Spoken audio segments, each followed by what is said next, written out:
ಮಾಸದ ಮಹಾಲಿಂಗೇಶ್ವರ ದೇವರ ಧನು ಪೂಜೆ ಕಾರ್ಯಕ್ರಮದಲ್ಲಿ ನಾವೆಲ್ಲ ಇವತ್ತು ದೇವಸ್ಥಾನಕ್ಕೆ ಬಂದು ಮಹಾಲಿಂಗೇಶ್ವರ ದೇವರ ಅನುಗ್ರಹವನ್ನು ಬೇಡಿದೆವು. ದೇವಸ್ಥಾನದ ಅಭಿವೃದ್ಧಿ ಬಗ್ಗೆನೂ ನಮ್ಮ ಮನಸ್ಸಿಗೆ ದೇವರು ಏನು ಕಲ್ಪನೆಗಳನ್ನು ಸೂಚನೆಗಳನ್ನು ಕೊಟ್ಟಿದ್ದಾರೆ. ಮನುಷ್ಯರಿಗೆ ಯಾವುದು ನಾವು ತಪ್ಪು ಮಾಡೋದು ಸಹಜ ಅಲ್ಲ, ನಮ್ಮ ಮನಸ್ಸಿಗೆ ಬಂದ ಒಂದು ಕಲ್ಪನೆಗಳನ್ನು ಇಲ್ಲಿ ಯಾವ ರೀತಿ ಮಾಡಬಹುದು ಅದರ ಬಗ್ಗೆ ಚರ್ಚೆಯನ್ನು ಮಾಡಿದೆ. ಇದರ ಬಗ್ಗೆ ಒಂದು ಪ್ರಶ್ನೆ ಮೂಲಕ ಕೂಡ ಚಿಂತನೆಯನ್ನು ಮಾಡುವಂಥ ಕೆಲಸವನ್ನು ಮಾಡ್ತೀವಿ. ಈ ದೇವಸ್ಥಾನದ ಎದುರು ಭಾಗದ ಎಲ್ಲ ಕಟ್ಟಡಗಳನ್ನು ತೆರವುಗೊಳಿಸುವಂಥ ಕೆಲಸಗಳು ಆಗಬೇಕು. ಆನಂತರ ದೇವಸ್ಥಾನದ ಎದುರುಗಡೆಯಿಂದ ಎಲ್ಲ ಗ್ರನೈಟ್ಗಳನ್ನು ಹಾಕುವಂಥ ಕೆಲಸಗಳು ಆಗಬೇಕು.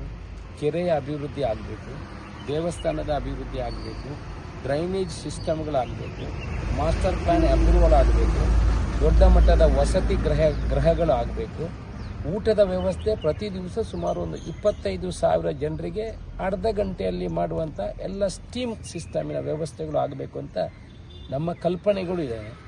ಅದಕ್ಕೆ ಮಹಾಲಿಂಗೇಶ್ವರ ದೇವರು ಊರಿನ ಜನರ ಎಲ್ಲ ಸಹಕಾರವನ್ನು ತಗೊಂಡು ರಾಜಕೀಯೇತರವಾಗಿ ಎಲ್ಲ ಉದ್ಯಮಗಳನ್ನು ಸೇರಿಸಿಕೊಂಡು ಒಂದು ಅಭಿವೃದ್ಧಿ ಸಮಿತಿಯನ್ನು ಮಾಡಿ ಪಕ್ಷಾತೀತವಾಗಿ ಮಾಡಿ ಈ ದೇವಸ್ಥಾನದ ಅಭಿವೃದ್ಧಿ ಮಾಡಬೇಕಂತ ಕಲ್ಪನೆಯನ್ನು ಕಂಡಿದ್ದೀವಿ. ಪ್ರಶ್ನೆ ಮೂಲಕ ಚಿಂತೆ ಮಾಡಿಕೊಂಡು ಮುಂದಿನ ದಿವಸಗಳಲ್ಲಿ ಹಂತ ಹಂತವಾಗಿ ಈಗ ಜವಾಬ್ದಾರಿಯನ್ನು ಹಂಚುವಂಥ ಕೆಲಸವನ್ನು ಮಾಡಿದ್ದೀವಿ. ಅದನ್ನು ಹಂತ ಹಂತವಾಗಿ ಮಾಡಿ ಮಹಾಲಿಂಗೇಶ್ವರ ದೇವಸ್ಥಾನದ ಅಭಿವೃದ್ಧಿ ಮತ್ತು ಬ್ರಹ್ಮಕಲಶದ ಸಮಯ ಕೂಡ ಬಂತು. ಅದನ್ನು ವ್ಯವಸ್ಥಿತ ರೀತಿಯಾಗಿ ಮಾಡಲಿಕ್ಕೆ ಪ್ರಶ್ನೆ ಚಿಂತನೆಯನ್ನು ಮಾಡುವಂಥ ಕಲ್ಪನೆಯನ್ನು ಕಂಡಿದ್ದೇವೆ. ದೇವರ ಅನುಗ್ರಹದಿಂದ ಅದನ್ನು ದೇವರು ಕೂಡ ನಮಗೆ ಒಳ್ಳೆಯ ರೀತಿಯಲ್ಲಿ ಮಾಡಲಿಕ್ಕೆ ಅನುಗ್ರಹಿಸಲಿ ಅಂತ ಬೇಡಿಕೊಂಡು ಈ ಕಾರ್ಯಕ್ರಮವನ್ನು ಮುಂದಿನ ದಿವಸದಲ್ಲಿ ಕೈಗೊಳ್ತೀವಿ.